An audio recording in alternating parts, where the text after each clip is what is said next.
So you type in boot rec / fix mbr, enter.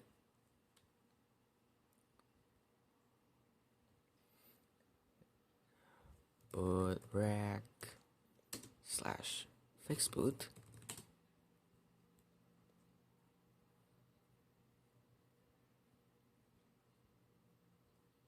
It denied it, but it doesn't matter. So try boot rec / scan os.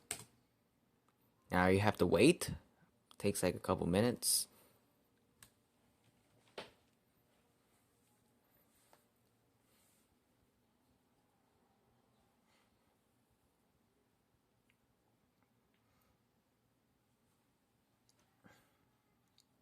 The next thing is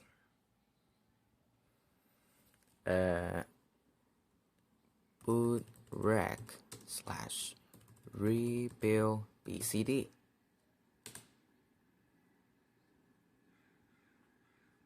Okay,